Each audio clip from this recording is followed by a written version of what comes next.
Doc, pues hablemos sobre es que el problema, lo hemos platicado en varias ocasiones, el sistema de salud mexicano. Usted trabajó en un hospital materno-infantil y es uno de los temas tan complejos, pero tan necesarios que discutamos sobre México. Recientemente proponen desaparecer al INSABI, que sus funciones las ejecute IMSS Bienestar. Esto armó un soberano zafarrancho político, pero lo que yo quisiera que me ayudes justamente en esta experiencia médica, ¿por qué es tan complicado resolver los problemas de salud en México? ¿Qué son los vacíos que se pueden encontrar al intentar resolver estos problemas con el sector salud? Mira, históricamente el sistema de salud de México se fue fraccionando en los años 70. Yo no recuerdo si fue en el año 73 o 76. Las secretarías de salud estatales eran las que tenían el control de, la atención en salud. Cada estado se hizo responsable de eso y se fue fraccionando la atención médica en los diferentes estados.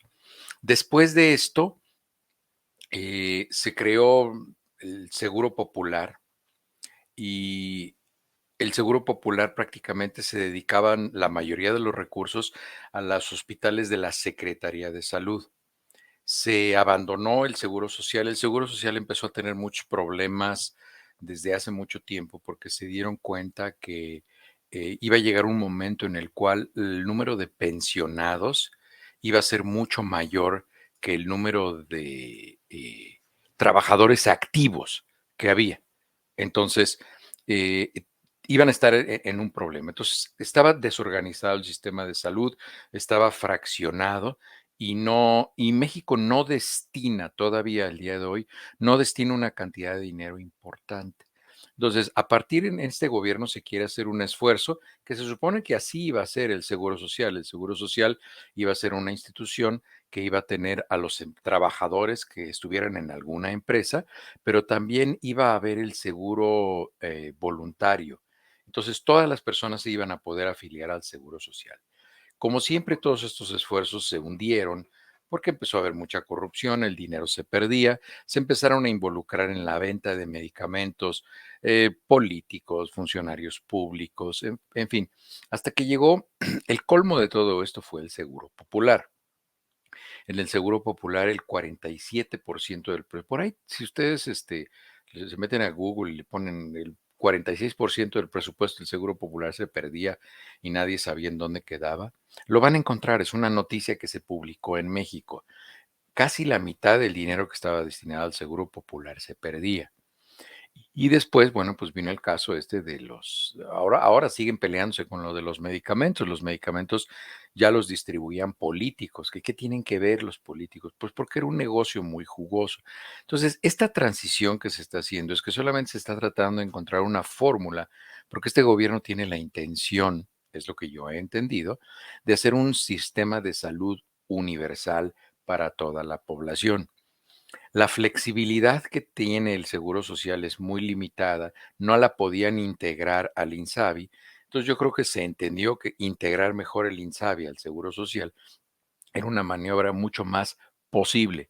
Va a ser muy difícil, va a ser muy difícil y va a llevar por lo menos 15 o 20 años para que se logre tener un sistema de salud único, unificado, y se va a tener que supervisar muy bien, porque México necesita invertir por lo menos 2 veces más de lo que invierte en salud pública para poder alcanzar un servicio eficiente, porque todos sabemos que si nos vamos a formar al Seguro Social, lo más probable es que, pues, nos toque una atención muy tarde o dentro de mucho tiempo, que no haya suficiente material, en fin.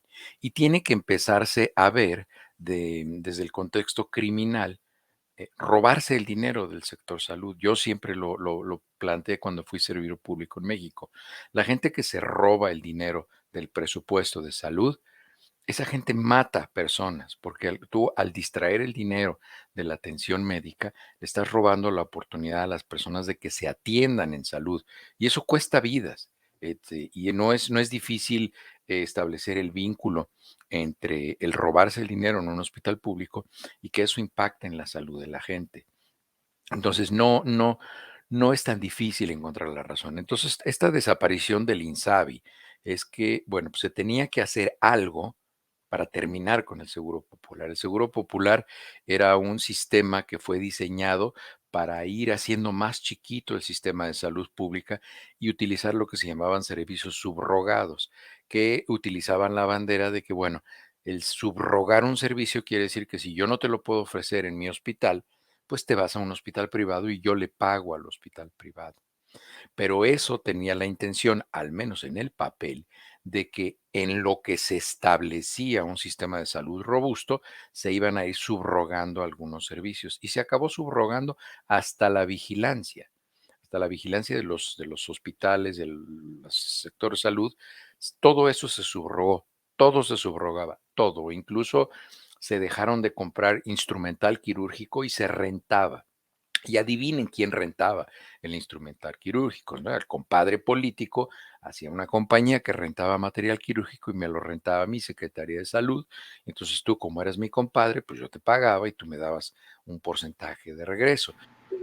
En eso se convirtió el sistema de salud. Entonces, imagínense que en la dirección de los servicios de salud se tenían personas que estaban preocupadas por identificar de manera muy eficiente dónde estaba el negocio.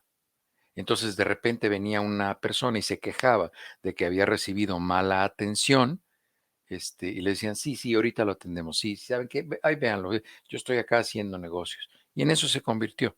Entonces, hoy en la mañana platicaba, con Julio Hernández López, con Julio Astillero, y le decía, y la verdad es que la gente se sorprendió, porque les dije que, cuando los servicios de salud no son eficientes, se empieza a generar errores médicos.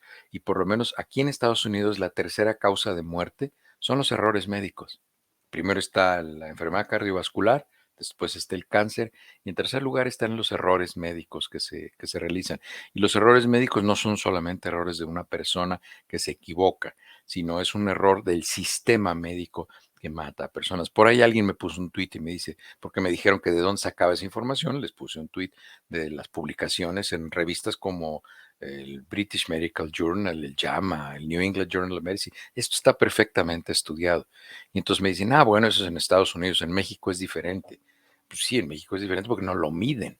Pero ustedes, ¿cuántos pacientes creen que se complican en un hospital y que mueren por mala atención, porque para los medicamentos? Y eso sucede aquí en Estados Unidos.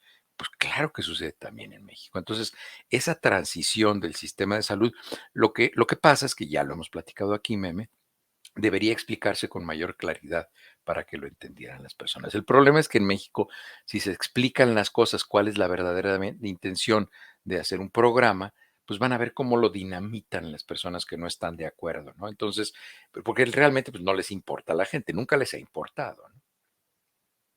En alguna ocasión, no me acuerdo si lo conté acá, creo que sí ya lo conté, pero yo en algún momento fui al IMSS hace un par de años a que me hicieran mis consultas de rutina. Y en una de mis consultas me acuerdo que me senté con una señora y la señora muy seria, muy preocupada, y estaba con sus nietos chiquitos. Me dijo que es que estaba muy preocupada porque un doctor le acababa de decir que el cerebro lo tenía al revés, que por un golpe el cerebro se le movió. Y su nietecita, cada que la señora lo decía, se reía, porque decía, ay, abuelita, ¿cómo crees que se te va a voltear el cerebro? Y la señora en verdad creía que se le había volteado el cerebro, porque un doctor muy serio le dijo que con un golpe se le había volteado el cerebro. Yo en algún momento pensé que era broma, pero cuando vi al doctor me quedó perfectamente claro que era en serio. Entonces, gran parte también de los problemas en el sector salud radican en los médicos. Aquí en algún momento discutíamos sobre los médicos especialistas, por qué no alcanzamos a tener médicos en todos los hospitales, en todo México, y son diversos problemas.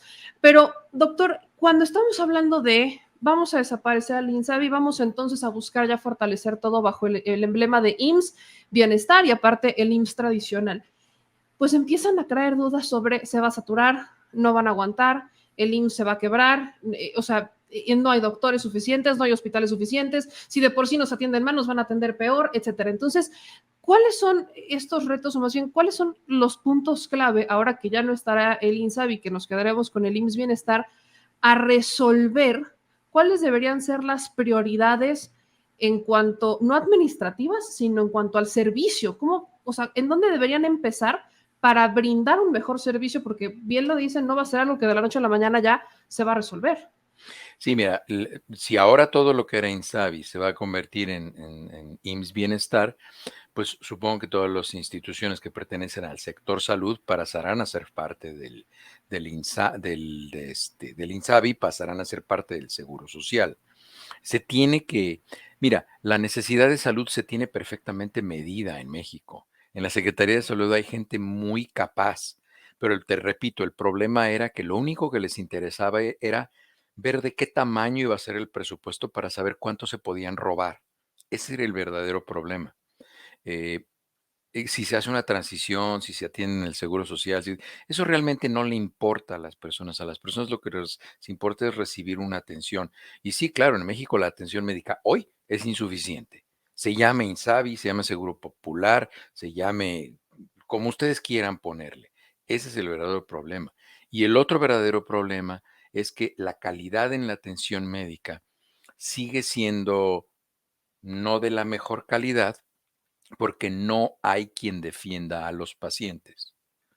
No existe una estructura que defienda a los pacientes. Si un paciente se queja, su queja se va a hundir en un mar de burocracia y nadie le va a hacer caso.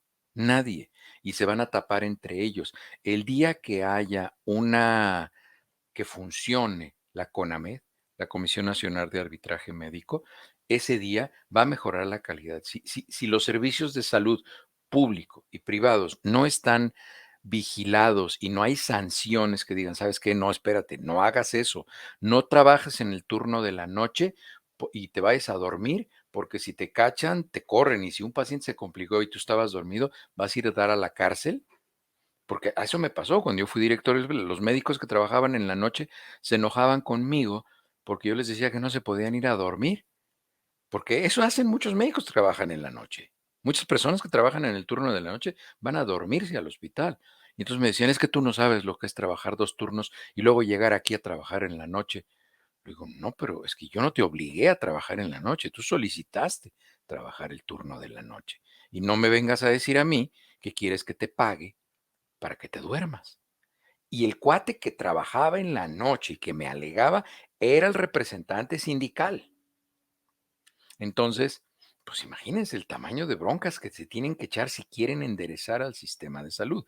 Y te digo, y la CONAMED, la Comisión Nacional de Arbitraje Médico, no sirve porque en la Comisión Nacional de Arbitraje Médico tiene que haber alguien que sepa, que sea de preferencia, y hay personas, yo conozco algunas personas en México, que sean abogadas y médicas o abogados y médicos, que tengan las dos profesiones, o al menos que tengan estudios, que conozcan la estructura de la legislación de salud para que puedan defender a las personas. El problema es que históricamente en la CONAMED han puesto al cuate de X o Y funcionario público, y el cuate que está ahí, o nuevamente, si unos están ahí para ver qué se roban, este está ahí, pues, porque le pagan muy bien, pues, por nadar de muertito, y hace como que hace. Entonces, el día que pongan a alguien voraz, que tenga sed de defender a las personas por una injusticia médica, por una mala atención, por omisión, por negligencia, por cualquiera de esas acciones negativas contra la vida o la salud de las personas, ese día la gente que trabaja en el sector salud va a decir, ¿sabes qué? Espérate, porque si esta persona se llega a quejar ahí, ahí sí ya te cargó el pintor. O sea, que realmente cuando una doctora, un doctor, un hospital, un servicio médico del Estado o privado reciba una carta de la CONAVED, se haga pipí en los calzones y diga, ahora sí ya nos cayó. Pero ahorita les cae una queja de la CONAVED, luego le contestas, Javier. Ay, cuando tengo un ratito, déjame echarme mi Ujú, siestita. ujú. Doc, el sindicato justamente creo que es uno de los puntos medulares porque es al que el gobierno prácticamente dice no los podemos tocar porque la Organización Internacional del Trabajo, etcétera, etcétera. O sea, tienen los sindicatos, no solo en México, sino en gran parte del mundo, tienen un poder muy grande. Entonces, ¿cómo lidiar con estos temas donde hemos platicado también que hay doctores que están en el sindicato y que se llevan las medicinas y ponen las farmacias enfrente de los hospitales y entonces hacen el negocio redondo, ellos no le invirtieron un peso, pero se roban las medicinas y entonces te las venden enfrente. O incluso recuerdo en tiempos de COVID cómo el sindicato condicionaba quiénes sí y quiénes no podían estar recibiendo sus bonos por COVID y no necesariamente eran los que estaban en la primera línea. Entonces, esto sigue siendo también un desastre entre sindicato y los que no están basificados, que ese es otro boleto. Ahí, ¿qué se podría hacer con el personal? Yo no quiero generalizar, creo que también hay muy buen personal, pero a veces el estar bajo las condiciones sindicales, lejos de proteger al trabajador, simplemente se protegen entre los líderes del sindicato. Los mañosos y los Sí. tramposos, sí, sí, claro. Yo tenía conversaciones muy ríspidas con los líderes sindicales porque yo les decía, eso que me estás pidiendo, dámelo por escrito. Y obviamente no me lo iban a dar por escrito porque pues, me estaban pidiendo aberraciones, cosas que no se deben pedir. O sea, un hospital es un sitio en el cual tú vas, firmas un contrato para ir a trabajar, trabajas y haces lo mejor que puedes hacer y si no lo haces, te corren, te vas. Pero el problema es que, mira, mucha gente, y esta fue una conversación que incluso tuve con el gobernador, porque había un brote de dengue en el estado y entonces había que notificar a las personas. Entonces el gobernador dijo, no, es que tendríamos que pensar cuál va a ser el impacto en los medios de decir que tenemos dengue, porque ya vienen las elecciones y eso no nos vaya a caer mal. Y yo le dije, oiga, ¿sabe qué? Que la salud pública no es un acto de popularidad. Si a usted lo que le interesaba era popular, pues se hubiera metido a Miss Guanajuato, pero no se hubiera metido a ser gobernador. El ejercicio de la autoridad no es un acto de popularidad. En México tenemos que aprender a actuar con base en la ley.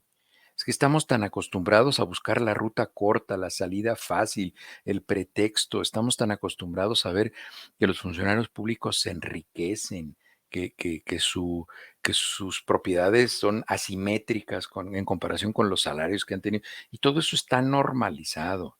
El problema es la deshonestidad de los servidores públicos. Entonces, tú no puedes pensar que el Seguro Social se va a enderezar, el INSABI, el Seguro Popular. Pónganle el nombre que le pongan, el que le quieran poner.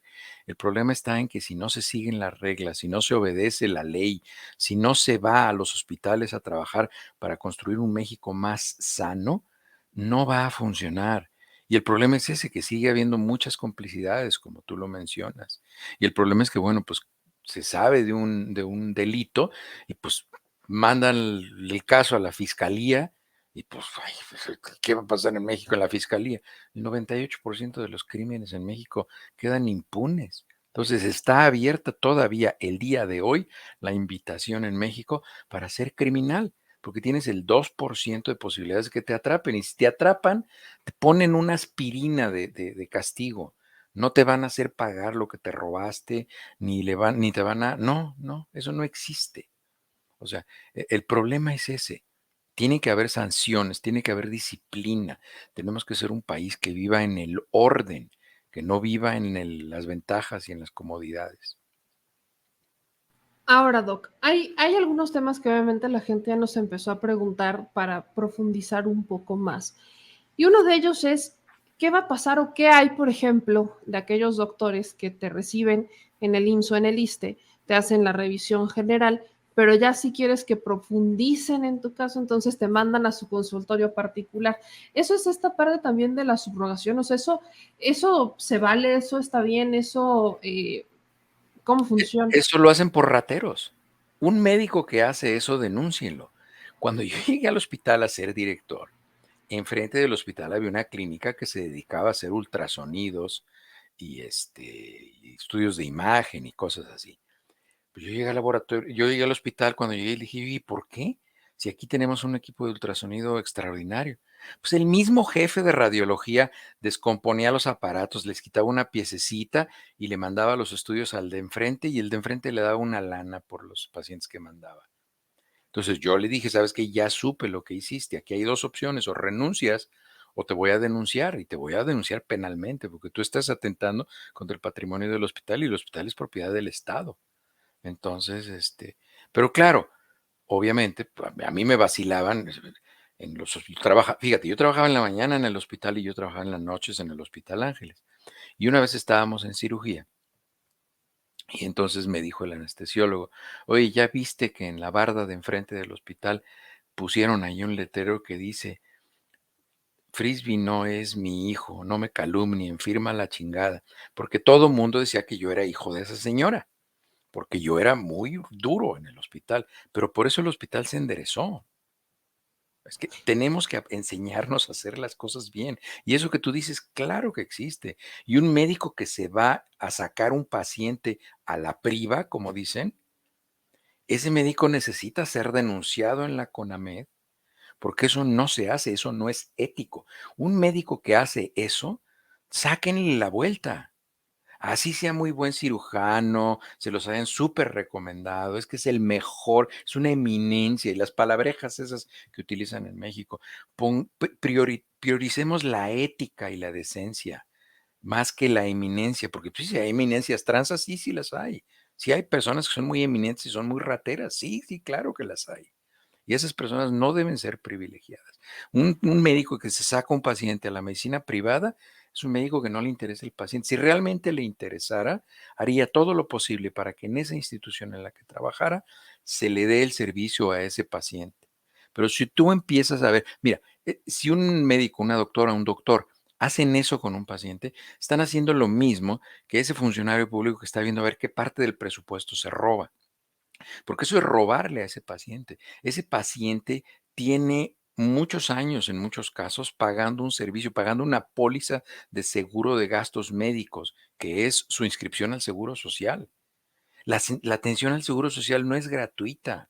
Eso de que van a los hospitales es que a usted no le cuesta, claro que me cuesta. ¿Con qué están pagados los servicios de salud en los hospitales públicos? Con los impuestos. Todos pagamos impuestos, todos. Entonces, no son gratis los servicios. Eso que dicen es que los servicios son gratis. No, son servicios prepagados. Ya se pagaron los impuestos y eso está pagado con los impuestos. Entonces, tenemos que tenemos que cambiar muchos conceptos, tenemos que educar a la gente y la gente se tiene que quejar. Lo que pasa es que si se quejan, como mucha gente dice, no pasa nada y tienen razón. No pasa nada porque entre ellos se protegen. Sí. Entonces, tiene que haber autoridades que sean muy justas, que sean estrictas, que cumplan la ley, que defiendan realmente a los pacientes. Eso es lo que tiene que suceder. Doc, ¿en algún momento ha considerado a lo largo de sus años como médico que hay problemas ya con la vocación? Aquí justamente nos pregunta Alexandra que pareciera que ya existen problemas con la vocación, que hay quienes estudian medicina no necesariamente por la vocación de salvar vidas, de mejorar la calidad de vida, etcétera, etcétera, sino que hasta parece lo harían por negocio. Algunas personas sí lo hacen por negocio, claro. Sí, sí lo hacen por negocio. Pero mira, eso se le nota a las personas. Cuando un médico o una doctora están practicando medicina porque quieren robar, porque quieren dinero, porque lo que quieren es enriquecerse, eso se les nota a las personas. Cuando una persona estudia medicina para ayudarle a los demás, también se le nota. Pero el problema está en que seguimos siendo una cultura que privilegia y favorece al gandalla. La gente que es gandalla es vista como inteligente. En el momento en el que empecemos a demostrar desprecio por la gente que es tramposa, mentirosa, ratera, mañosa, en ese momento vamos a empezar a construir una sociedad más justa.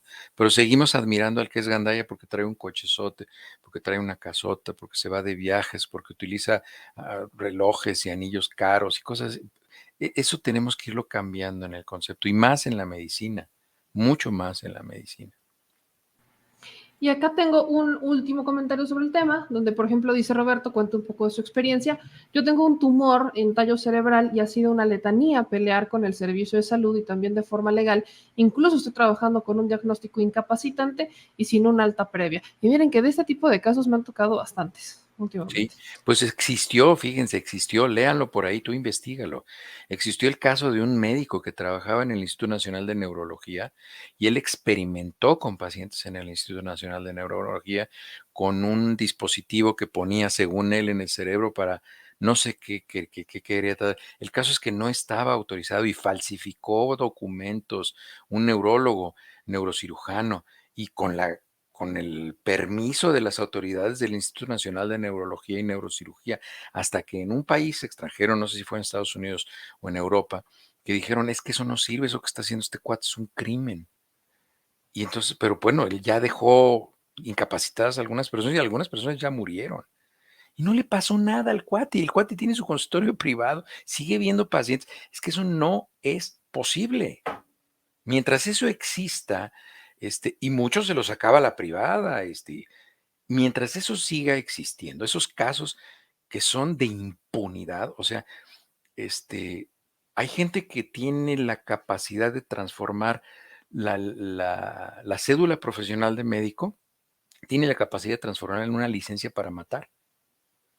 Este, y lo hacen así, y esa gente no es castigada. Entonces, las personas que no ejercen la medicina con cabalidad, con respeto hacia los pacientes, cada uno de los pacientes merece nuestro respeto, tienen que ser penalizados o que se dediquen a otra cosa que se dediquen. Ahí es justamente donde está este mayor detalle. Coincido mucho en la supervisión y en que existan instituciones que defiendan al paciente, no al doctor. O sea, independientemente de defender al doctor, yo también estoy de acuerdo que luego se dan una serie de injusticias, pero también al paciente. Mientras tú como paciente no tengas herramientas de defenderte ante un mal diagnóstico, ante, vaya, N cantidad de situaciones, pues no hay manera de que esto pueda funcionar.